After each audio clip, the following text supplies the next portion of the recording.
Welcome to Slash Detroit for Thursday, February 20th, 2014.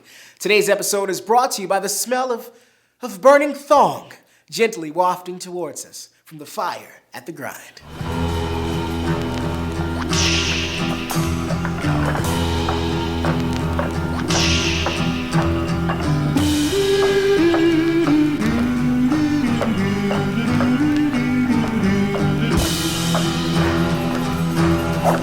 Yes, that's right. Sadly, the Grind Gentlemen's Club heated up to 1,200 degrees in a ball of fire that engulfed the establishment. Fortunately, the lasses and lads of the Detroit Fire Department were able to save the frame of the historic structure. Notably, arson investigators were on the scene within hours. As for the wet cats that have been in and out of the grind since its opening in 2011, may a new pole fill the hole in your soul.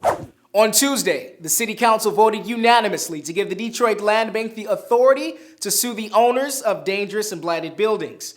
The measure mirrors a program that Mayor Duggan ran when he was Wayne County prosecutor, and was a cornerstone of his campaign for mayor. The lawsuits will cost $2,250 per case, but the city expects the program to pay for itself. Last week, a real estate company did an online survey trying to find how America perceives 16 of its biggest cities. Sadly, our beloved Detroit didn't fare too well, losing in nearly every category ranging from least fashionable to worst food, least intelligent, least friendly, and least attractive men and women. But on the bright side, we did win easiest city for men and women to get laid in. Just in case you needed it, more evidence. It is so cold in the D.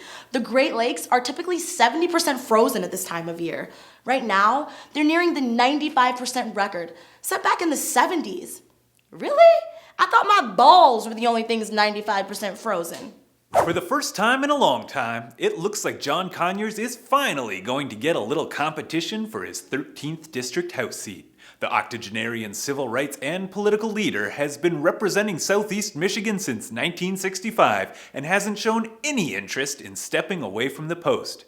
Reverend Horace Sheffield plans to take on Conyers in the upcoming 2014 elections, stating that we need aggressive, vibrant leadership in this region. Although Reverend Sheffield hasn't officially filed his petitions with the Board of Elections just yet, a source within his camp has already leaked his campaign song. Oh, get out the way, get out the way, get out the way. A petition has been approved for a ballot initiative to raise the state's minimum wage from $7.40 to $10.10 an hour. Volunteers may immediately begin their effort to gather the 258,000 signatures needed to put that initiative on the ballot. A recent statewide poll found 60% of respondents say they would support a $10 minimum wage ballot proposal, while 36% said they would vote no. Petitions coming to a farmer's market near you.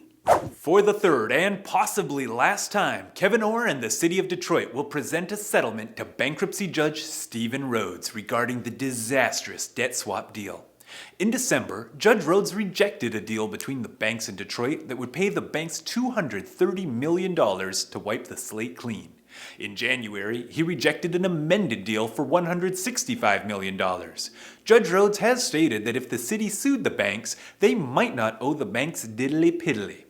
Sometime before March 1st, Detroit will take one final stab at settling this issue without a drawn-out lawsuit.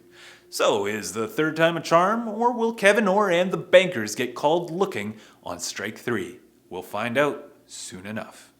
On Saturday, organizers are looking to break a Guinness World Record by hosting the largest indoor yoga session at Ford Field. The cost is $25 and will include a yoga class, secured parking, and a bus tour of downtown Detroit.